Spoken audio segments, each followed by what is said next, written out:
Fala aí, galera tricolor, está no ar o seu React Resenha, isso mesmo, o seu Flu em Foco React Resenha.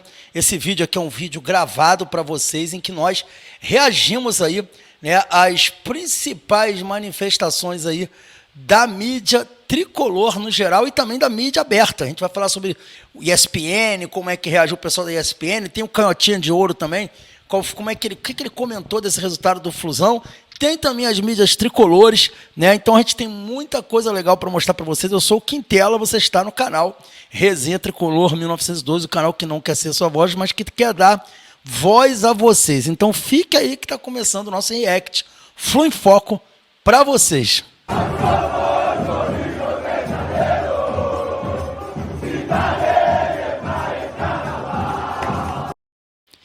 É isso aí, agora em definitivo com o nosso React, vitória do Fluminense sobre o Bragantino. Fluminense 3 vitórias seguidas e 3 jogos sem tomar gols. Que Fluminense é esse, meus amigos? Está de volta o gigante Fluminense, que nunca poderia ter adormecido, mas que está aí voltando com tudo. Antes da gente começar aqui o nosso React, aqui eu quero pedir a vocês o carinho de se inscreverem aí no canal, ativar o sininho das notificações, deixar o like. Tá aí, ó, se inscreve aí, o like tá aqui, ó. Deixe o seu like, deixando o like, você diz que esse conteúdo é legal. Comente também, que comentar é muito importante para que esse conteúdo chegue em outras pessoas. Então, faça esse favorzão aí pra gente. Beleza? Então, a gente vai começar aqui repercutindo o debate da ESPN, o Linha de Passe. Vai ser o nosso primeiro aqui a repercutir.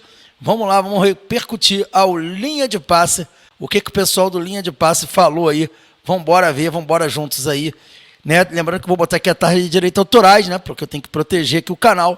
Mas vamos embora ver. Eu cheguei agora, o que eles falaram aí. Tipo assim, não, então, um em casa e 2 fora. São 3 contra o Palmeiras. 3 resultados muito significativos. O percentual de rendimento do Fluminense ainda é baixo, mas é óbvio que traz uma confiança enorme isso aí. Mauro Naves falando. Torcida, todo mundo acreditando que pode pensar, né? E o Arias também, né, Mauro? O Arias faz muita já falta. Contra o Palmeiras, 1-0, gol dele. Fora o que ele representa, né? É óbvio que o lugar do Fluminense, campeão da Libertadores, último campeão, não é ficar ali na zona de rebaixamento. Mas o torcedor já estava partindo para um descrédito. Já era um desânimo, né? Um desespero. Agora, essa chegada do Mano com essa arrancada, o time ganhou também opções. O Serna, no último jogo, entrou bem. Muito bom jogador, parece também ser bom jogador. Parece ser bom, entrou muito bem. Enfim, acho que o Fluminense... O Mano, na última entrevista, havia dito: estamos achando um caminho. Parece que ele está achando mesmo. Ele mudou, já não é um... Marcelo mudando de posição. Marcelo mudando, no jogo do Palmeiras foi para o meio-campo, foi muito bem. Não é mais o time só, aquele time do Diniz, é o time do Mano, eu acho. E o torcedor cheio de esperanças e com razão, né? Que o elenco é bom, o time é bom, não é para ficar sofrendo lá embaixo. O Flu vai ter Libertadores também, né? Em breve, daqui 2 semanas contra o Grêmio. Tem um confronto na Copa do Brasil contra o Juventude também, já a partir de quinta. Do Campeonato Brasileiro, os próximos jogos são contra o Bahia, em casa, no próximo domingo. E depois um clássico contra o Vasco da Gama. Pra gente... É isso aí, eu vou ver eles falando aí já do Fluminense com outro olhar. Vamos ver agora aqui também o pessoal falando aqui. Esse aqui é o Elias Júnior, o fã do Diniz, né? O Elias Júnior, fã do Diniz, falando aí sobre mais uma vitória do Fluminense. Vamos ver o que o Elias Júnior falou. Ele que é fã do Diniz. Esse cara é um borra-bota também, mas vamos lá. Vamos ver o que ele falou aí dessa vitória, de mais uma vitória do Mano aí na frente do Fluminense. Vamos ver. Gols dele nos últimos 4 jogos do Fluminense no Brasileirão. Impressionante esse garoto. Neste momento, a equipe comandada por Mano Menezes é a 16ª colocada com 17 pontos, 1 a menos do que o Vitória, que é o primeiro fora da degola. Elias Júnior, 3 vitórias, embalou aí bem o Fluminense do Mano Menezes, né, Elia? É duro, todo mundo fala, mas o Mano joga pra ganhar de 0-0, o Mano só joga no contra-ataque, o Mano não é propositor, o Mano é isso, o Mano é aquilo, mas eu quero o Mano no meu time, principalmente quando eu corro o risco de ser rebaixado e quando eu sou o Fluminense. Então, não tem muita historinha. O menino Cauã Elias começou a jogar, sai o Cano. O menino Cauã Elias começou a jogar, sai o John Kennedy. Não tem história, não tem ninguém com lugar garantido. E você precisa ter treinador com tamanho. Você precisa ter treinador que saiba exercer a justiça. Você sabe aquela balança da justiça?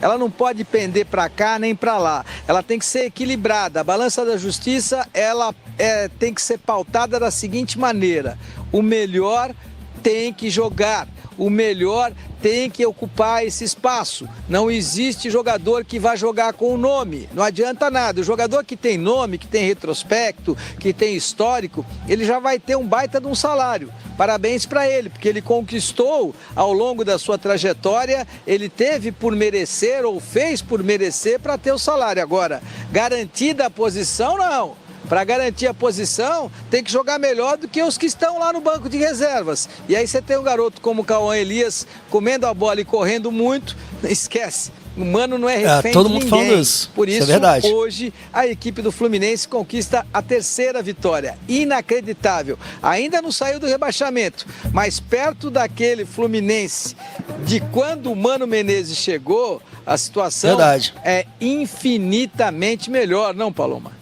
Tá com uma outra cara mesmo. Bom, no sábado, Bahia Internacional.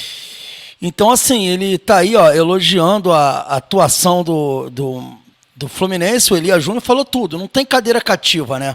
O Cauã Elias está assumindo, né? Tá literalmente assumindo aí essa posição e com méritos. O Cauã Elias assumindo essa posição com méritos. E já e todo mundo tá falando isso, né? Eu acho que ficou ruim pro Germancano, né? Ficou muito ruim pro Germancano ele voltar aí a ser titular. E o Ilan falou sobre isso também, a gente vai ver aqui a repercussão do José Ilan falando também sobre essa questão do Cauã Elias, né? Aí colocando aí a situação do Cauã Elias cada vez mais em evidência. A mesma coisa que falou o Elias Júnior, falou o José Ilan. E vamos ver aí o que o Ilan falou aí. Créditos aí pro canal do Ilan também. A gente vai depois colocar todos os links, vão estar aqui na descrição. É só vocês irem aí na descrição e curtir todos os links dos canais que eu estou colocando aqui. Vamos ver o que o José Ilan falou aí sobre essa questão. Ele repercutiu também. Vamos ver. Consolidado do Fluminense, não tenham dúvidas. E o Cauã Elias, como é que faz para tirar agora? Olha aí, ó. Como é que vai ser? Cano ficou no Rio porque tem lesão no pé, lesão óssea. Vai voltar a ser titular o Cano? Na fase em que está? Com o que não produziu em 2024? Com o Cauã Elias fazendo o que está fazendo? Acho quase impossível. Quase impossível. Sujou pro Cano, né, gente? É que ele vai ser titular de novo. Não tem como. Tem como tirar o Cauã Elias do time? Não. 3 gols nesses 3 jogos, nesses 4 jogos que eu falei aí, 1 empate e 3 vitórias consecutivos. O Fluminense, nos últimos 12 pontos, conquistou 10. Verdade. Desse jeito, claro que vai sair do Z4, é óbvio. Desse jeito, vai brigar até para chegar em G6, G7, até o fim do Campeonato Brasileiro. Mas como é que vai tirar o Cauã Elias? Que nesses 4 jogos fez 3 gols, 2 gols sendo de vitória e 1 gol naquele empate que decretou o início da reação do Fluminense contra o Criciúma fora de casa. Então o Fluminense hoje tem uma nova realidade, tem um novo time, né? E dele fazem parte Cauã Elias, Serna, por enquanto esses 2, né, dos recém-chegados. Claro, vou citar também aqui o Thiago Silva. O Thiago Silva, obviamente, a gente tende a botar um compartimento separado por ser o Thiago Silva e por já ser um retorno ao Fluminense. Mas é um novo Fluminense, com o Thiago Silva, com o John Arias, que mesmo sem ser brilhante, é um jogador muito consistente, que dá muito peso ao Fluminense, é difícil de ser marcado, difícil de ser parado pelo adversário. Com o André hoje voltando a fazer uma boa partida, né? Não tinha ido tão bem, na minha opinião, no último jogo, mas hoje jogou novamente. O André voltou a ser o grande André. Com esse Serna, com o Cauã Elias, com o Nonato entrando no segundo tempo, também talvez em breve ganhando a vaga de titular, entrou no lugar do Martinelli e correspondeu mais uma vez no pouco tempo que esteve em campo. Com o Ganso voltando a ser um cara fundamental, o Ganso cercado por jogadores mais jovens, se torna um jogador mais destacado, porque ele, com vários jogadores veteranos em volta, a coisa fica meio complicada, né? Ele fica meio afogado, afundado no meio dos veteranos. Ainda mais naquele jogo lento que praticava o Fernando Diniz. O Ganso, com um time mais jovem em volta, podendo enfiar a bola para esses jogadores mais jovens, mais velozes, se torna um jogador muito mais relevante, na minha opinião. Então, com o Ganso voltando a ser relevante e com alguns jogadores aos poucos sendo escanteados como precisam ser. Renato Augusto hoje foi o último a entrar no time, 38 do segundo tempo. Né? Parece mais uma reverência, um respeito a ele do Mano, que conversou ali com ele, não vai fazer merda, segura essa bola com a tua experiência. né? Porque o Renato Augusto agora é o último da fila. Era o primeiro da fila, quando o Diniz estava, chegou a ser titular ao lado do Ganso. Olha que absurdo isso. E agora é o último da fila. Douglas Costa já foi, Gabriel Pires nem é mais relacionado. Então, gente, o Mano tá fazendo o que tem que fazer. Só uma coisa aí, que discordando do Ilan, né? Que eu queria botar essa parte aqui dele falando sobre o Ganso e tudo mais. Eu acho que a questão do Ganso não é porque o Ganso está jogando com jovens, tá? Eu acho que muita gente não está percebendo isso, né? A gente vai ver depois o Leandro Dias também vai falar, né, sobre essa questão do Ganso. O Leandro ele vai tocar num assunto que eu acho muito importante. Ele vai falar sobre a questão do Ganso ter os jogadores posicionados para facilitar o passe. E o Ganso é um jogador que, sabendo onde os jogadores estão, ele é melhor para dar o passe, para colocar o cara em situação de gols. É uma característica que ele tem, que facilita muito quando ele tem um jogador, quando ele sabe que o ponta está ali, quando ele sabe que o atacante está ali, quando ele sabe que o lateral está ali. Para um jogador passador, você ter essa opção de passe, saber que o cara está em condição de receber o passe, facilita, porque a característica dele é ser um passador. E no modelo do Diniz não tinha posição fixa. Ninguém guardava a posição. Então isso pode ter potencializado o trabalho do Ganso. Mas eu acho que não tem a ver só com isso e nem só com o fato de ter garotos ao redor dele. Porque no time do Diniz ele chegou a ter garotos ao redor dele e não estava conseguindo render muito que ele está rendendo agora. E muito embora, e aí eu vou discordar também do Ilan, o Ganso, nessa temporada, ele está bem desde janeiro. Ele é um dos poucos jogadores do Fluminense que manteve a qualidade, ele e Fábio, desde janeiro. Tá? As minhas críticas ao Ganso sempre foram pautadas na questão da intensidade, que nunca teve. E está tendo, agora a intensidade não está sendo tão importante. E aí entra a coisa que ninguém está vendo, e que eu levantei aqui na minha análise, eu estou tentando ver outras pessoas que falem sobre o assunto, que é o posicionamento do Ganso. Né? Eu coloquei a imagem, vou colocar aqui para vocês, desse jogo de hoje. Ó. Olha o Ganso ali dando bote, ali marcando a saída de bola como se fosse um atacante, e era um atacante no jogo. Ele e o Cauã Elias são quem faz a primeira marcação. Por isso o número de roubadas de bola do Ganso aumentou. Olha o Ganso ali subindo para pressionar a linha defensiva. Esse aqui é no jogo contra o Bragantino, e esse aqui é no jogo contra o Palmeiras. Olha a posição do Ganso no jogo contra o Palmeiras, onde o Ganso está. Olha lá, ele é o cara. Nesse jogo contra o Palmeiras foi ainda muito mais notável. Por quê? Porque o Ganso, quando o Fluminense estava sem a bola, ele era o único jogador que jogava no ataque, que ficava no ataque isolado, entendeu? Por quê? Porque o Cano recuava um pouco mais. Olha lá, o Ganso dando bote, marcando. Nesse jogo já não, foi ele e Cauã Elias junto. E nesse jogo contra o Palmeiras era só ele, tá vendo? Olha lá, na marcação principal. Então, o Ganso, a posição do Ganso mudou, potencializou o Ganso. E isso é mérito também do Mano Menezes. Vamos ver agora aqui o pós-jogo, um pedaço do pós-jogo do Leandro Dias, em que ele vai falar também sobre Ganso e também sobre Cauã Elias. Interessante também a fala do Leandro Dias. Vamos ver aqui juntos o que o Leandro, o que o Xará falou aí sobre o Ganso. Vamos reagir também. Vamos embora. Vamos reagir aqui. O Elias está muito bem. Já entrei na seara da avaliação individual. Né? O Thiago Silva é o monstro. Pronto. Não tem mais o que falar do Thiago Silva, é um monstro. E faz todo mundo que atua do lado dele ser mais do que é. O Antônio Carlos fez uma grande partida hoje. O Antônio Carlos vinha bem, é verdade. Vamos ser honestos aqui. O Antônio Carlos, inclusive, vinha jogando melhor do que o Thiago Santos. O Thiago Santos fez bons jogos ao lado do Thiago Silva, porque o cara que joga mal do lado do Thiago Silva tem que repensar a carreira. Mas o Antônio Carlos vinha bem e hoje jogou muito bem ao lado dos maiores zagueiros da história. Ganso, né, gente? Não fez. O Ganso até jogou melhor contra o Criciúma, contra o Cuiabá. Hoje nem fez um grande jogo, mas foi decisivo, né? Com assistência espetacular, inteligente para o Cauã Elias, que para mim foi o destaque do jogo, né? Vamos falar do Thiago Silva chovendo molhado. O Cauã Elias, como eu falei, atrapalhou demais a defesa do Bragantino. O ponto negativo para mim foram 2 pontos negativos. O Diogo Barbosa, que na minha opinião, eu falei aqui no Domini Passa de quarta-feira, foi um dos melhores em campo. Hoje para mim foi um dos piores. O Elinho... Cara, eu discordo do meu xará. Não achei que o Diogo Barbosa foi um dos piores em campo, não. Gostei da atuação do Diogo Barbosa. Ele foi importante, principalmente quando o time do Bragantino mudou para o 4-1-4-1. Ele foi muito importante, só que assim, ele ficou sobrecarregado no lado esquerdo. Porque teve um determinado momento que o Serna cansou. E o Serna não estava conseguindo mais ajudar o Diogo Barbosa na marcação. O Diogo Barbosa teve uma falha séria no jogo. Que foi aquele lance que ele deu o bote errado e deixou acho que foi o Arthur, né? Entrar livre na cara do... Né, na cara, não chegou a ser na cara, mas dentro da nossa área e chutar a bola na trave. Ali foi a única falha séria do Diogo Barbosa. E, assim, eu acho que ele fez uma partida boa, assim. Inclusive, na parte ofensiva, em muitos momentos ele ajudou o Serna, ele subiu, ele foi ao fundo, chegou, fez 2 cruzamentos perigosos. Não achei, não, cara. Discordo do meu xará aí quanto ao Diogo Barbosa. Mas ele vai falar aqui agora, acho que do Elinho, que jogou muito em cima dele. Realmente jogou. Vamos lá.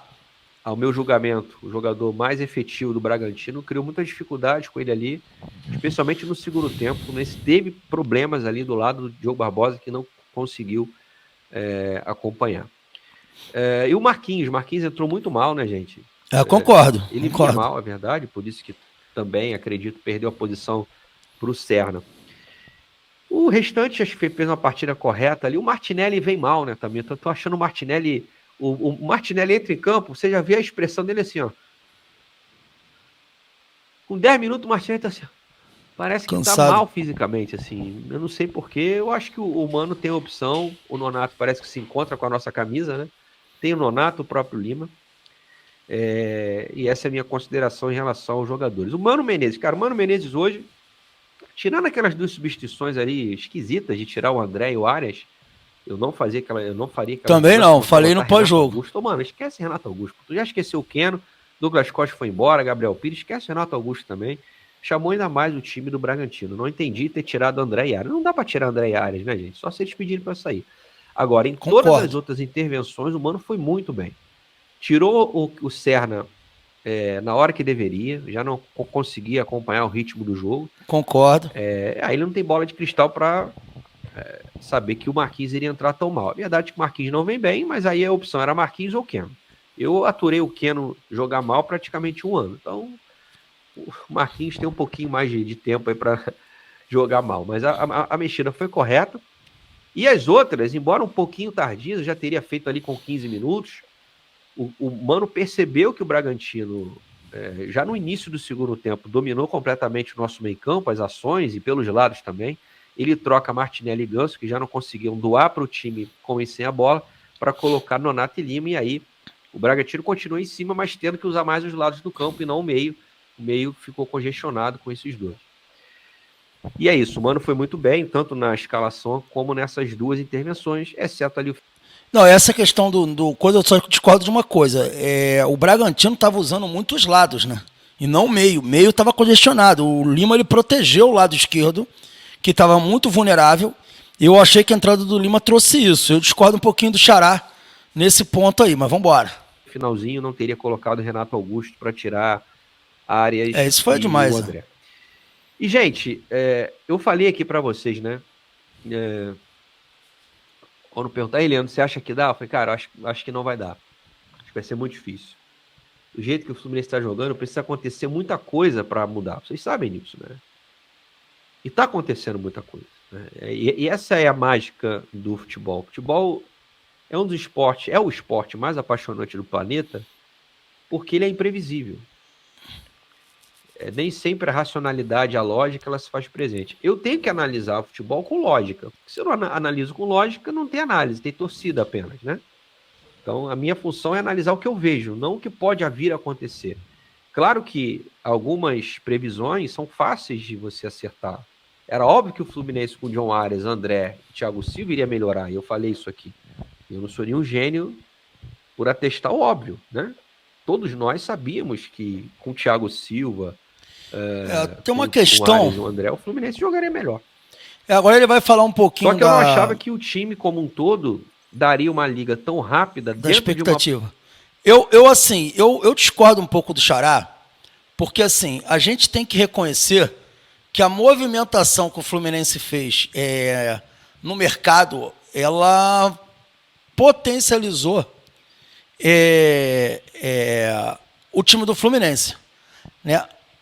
A vinda do Serna, A vinda do Serna, ela deu uma luz muito grande ao Fluminense, né? A gente falou aqui da importância, né, do Serna, né? O quanto que o Serna é um jogador que poderia ajudar muito, principalmente marcando sem a bola, né? Principalmente dando opção, ser um jogador dinâmico, que se movimenta, que dá opção. Então, eu acho que o trabalho nessa janela foi bem feito. A gente tem que reconhecer que as escolhas foram bem feitas. Espera aí. Deu vida ao nosso ataque. É Travou um atacante que, apesar de muito jovem, se posiciona muito bem dentro da área, ele faz um movimento nas costas dos defensores que confunde a marcação, ele opciona passe, porque esse movimento, ele cai pelos lados para também dar essa alternativa de jogada ofensiva. Então, o Fluminense passou a ter vida. Isso quer dizer o quê? Que o Caio Elias é o titular absoluto? Não sei. Mas hoje ele tem que jogar.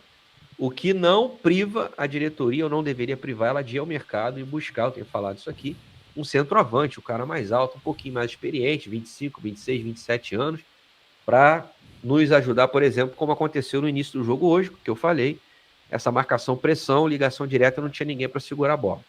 E o time que o Mano escalou, o time que o Mano vem escalando, especialmente o de hoje, faz sentido para a proposta.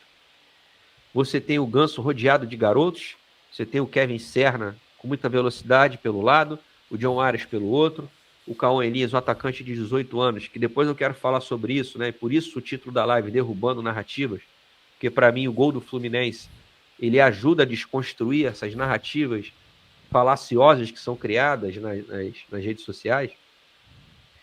O Fluminense é uma equipe, a escalação de hoje que o Mano colocou, com a proposta, tem tudo a ver, faz sentido, encaixa. Um time mais leve, um time mais jovem, um time mais físico. Você tem os veteranos? Tem. Né? O quarteto defensivo todo tem acima de 30 isso que eu ia falar, né? Mas o camarada mais velho, que tem 39 anos, o Thiago Silva, parece que não sua. E o cara sei lá, é uma divindade, que ele é onipresente, é onipotente, é onisciente, que é inacreditável. Assim, inacreditável para quem não conhece o Thiago Silva. Não é nada surpreendente, mas ainda é espantoso ver o Thiago Silva jogar, já a gente fala sobre isso. Mas o que ele fala de cada jogo montar uma realidade é o que eu venho elogiando, mano. O Mano, ele vem estudando jogo a jogo e colocando o time conforme o jogo que ele tem. Então, por exemplo, ele teve um jogo hoje que exigiu jogar de forma reativa. Embora o Fluminense não tenha sido tão reativo assim. Ele botou um time que competiu, que brigou, que guerreou. Então, isso a gente viu em campo, tá? Discordo um pouco do Xará quando ele fala que contra o Palmeiras a gente jogou de forma reativa. O Fluminense não jogou só de forma reativa, o Fluminense propôs jogo também. O Fluminense criou muitas chances de gols, né? O Palmeiras só criou uma. Então eu acho discordo um pouquinho dessa parte aí. Vamos ver o que o Canhotinha de Ouro falou aí dessa vitória do Fluminense. Vamos no nosso Gerson Canhotinha de Ouro. Vamos ver um pouquinho da sabedoria dos antigos. Vamos embora. Jogadores que passamos por isso tudo. Bom, mas de uma maneira ou de outra, o Fluminense está saindo do sufoco graças ao dedo do treinador. O time do Fluminense é outro, mais vontade, mais garra, vai para frente, né?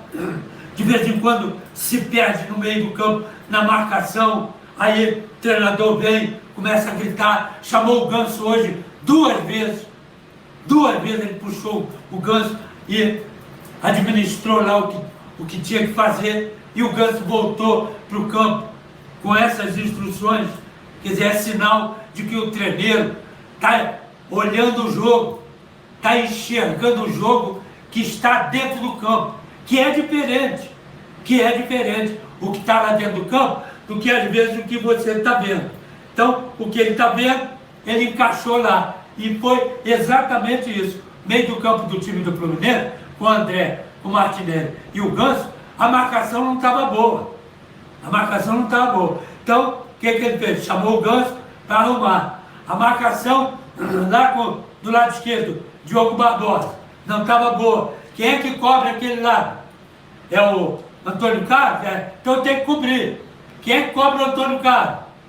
Ou então, não sai o Antônio Carlos, sai o meio do campo.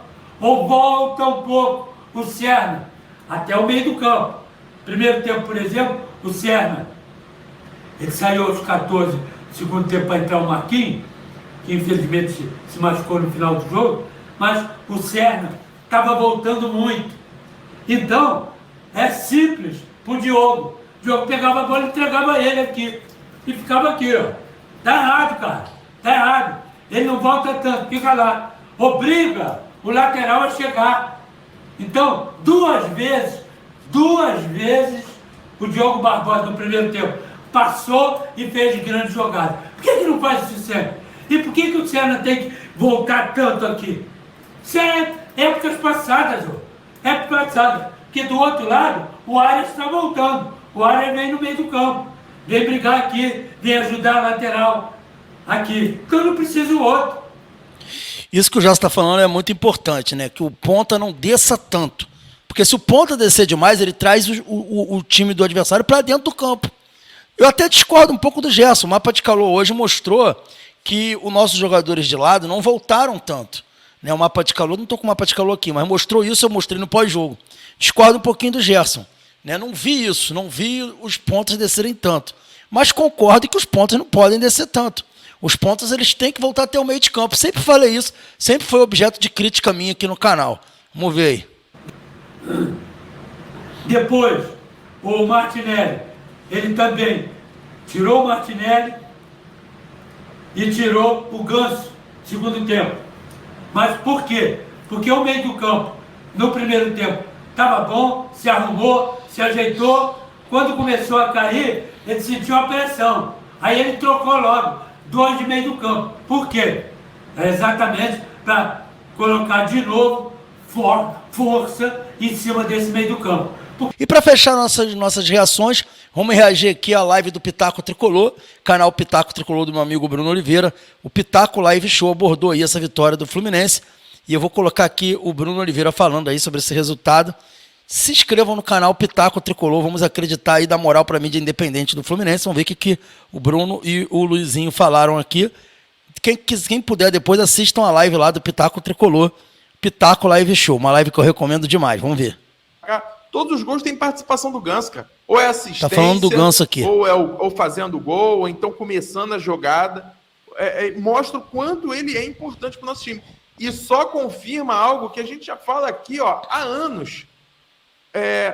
Para o Ganso render bem, o time tem que não jogar para ele, mas tem que se encaixar no modelo dele. E o que seria isso? Um time leve, um time jovem e com intensidade. Se você bota um time com uma porrada de velho, irmão, esquece que o Ganso não vai jogar.